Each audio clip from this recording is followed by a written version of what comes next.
Hi hello അസ്സാം വലൈക്കും. ഇന്ന് ഞാൻ എൻ്റെ ചാക്കിൽ നട്ട ഇഞ്ചി, ചേമ്പ്, മഞ്ഞൾ, പൂള ഇതൊക്കെ ഒന്ന് കാണിക്കാൻ കേട്ടോ. അതാണ് എൻ്റെ ചേമ്പ്. ഇഞ്ചി നട്ട കണ്ടില്ലേ? ഇതൊക്കെ ചേമ്പാണ് കേട്ടോ. ഇതിലൊക്കെ ചേമ്പാണ്. ഇതിലൊക്കെ ഇപ്പം ഞാൻ ഇഞ്ചി നട്ടിട്ടുണ്ട്. ഇത് മഞ്ഞളാണ്. മഞ്ഞൾ നമുക്കധികം ഇതിനല്ല, നമ്മൾ അത്യാവശ്യത്തിന് നമുക്ക് വല്ല പച്ചമഞ്ഞളിൻ്റെ ഒക്കെ ആവശ്യം വരുന്നതിന് വേണ്ടിയിട്ടാട്ടോ ഞാനിതിൽ ചാക്കിലൊക്കെ മഞ്ഞൾ നട്ടിട്ടുള്ളത്. അല്ലാതെ നമുക്കിതിൽ ഉണ്ടാക്കി നമ്മൾ വീട്ടാവശ്യത്തിനുള്ളതല്ല കേട്ടോ മഞ്ഞളൊന്നും. ഇഞ്ചി പിന്നെ എനിക്കെൻ്റെ വീട്ടിലേക്ക് വേണ്ട ആവശ്യങ്ങൾക്കുള്ള ഇഞ്ചിയൊക്കെ ഞാൻ ഇതിലത്തെ ഇങ്ങനെ ചാക്കിലും കവറിലും ഒക്കെ ആക്കിയിട്ട് ഉണ്ടാക്കുന്നുണ്ട് കേട്ടോ.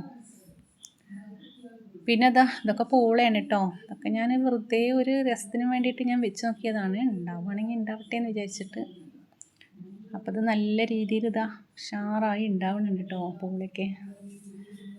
ഞാൻ വെറും ചാക്കിൽ ഇതിൻ്റെ മുക്കാൽ ഭാഗവും കരിയില നിറച്ചിട്ട് അതിൽ കുറച്ച് മണ്ണിട്ടിട്ടാണ് ഞാൻ ഈ പൂളയൊക്കെ ഇതിൽ വെച്ചിട്ടുള്ളത്.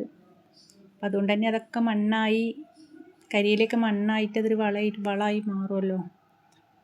അപ്പോൾ നല്ല ഉഷാറായിട്ടുണ്ടല്ലോ എൻ്റെ പൂള. പറിക്കാനായിട്ടില്ല കേട്ടോ. പറിക്കുമ്പോൾ അറിയാം ഉണ്ടോ ഇല്ലേ എന്നുള്ളത് കേട്ടോ. അത് വേറെ കാര്യം. ഇപ്പം നല്ല ഉഷാറായി ഉണ്ടായിട്ടുണ്ട്. എല്ലാവരും ഇങ്ങനെയൊക്കെ ഒന്ന് ഉണ്ടാക്കി നോക്കണം. കവറിലും ചാക്കിലൊക്കെ എന്തെങ്കിലുമൊക്കെ ആയിട്ട് ഉണ്ടാക്കി നോക്കിയാൽ മതി.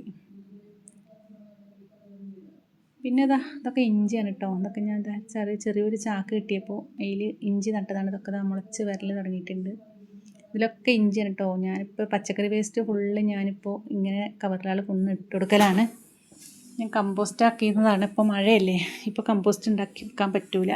മഴൻ്റെ ഈർപ്പുള്ളതുകൊണ്ട് പെട്ടെന്ന് കമ്പോസ്റ്റ് ആവില്ല. നല്ല വെയിലിലാണ് കമ്പോസ്റ്റ് ഉണ്ടാക്കാം സുഖം കേട്ടോ.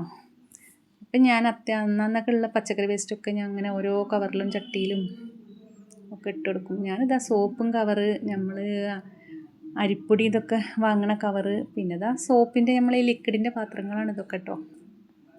ഈ ലിക്വിഡും പാത്രങ്ങളൊന്നും ഞാൻ കളയില്ല. ഒക്കെ ഞാൻ മണ്ണ് നിറച്ചിട്ട് ഓരോ ഇഞ്ചിൻ്റെ കഷ്ണങ്ങൾ ഞാൻ അതിലിട്ട് വെക്കും. അതാണിത് ഇങ്ങനെ ഉണ്ടായിട്ടുള്ളത്. കണ്ടില്ലേ എന്ത് ഉഷാറിലാണ് നിൽക്കണേ. നമുക്ക് അത്യാവശ്യം വേണ്ട ഇഞ്ചി ഞാൻ ഇതിൽ നിന്ന് എടുക്കും. ഒരു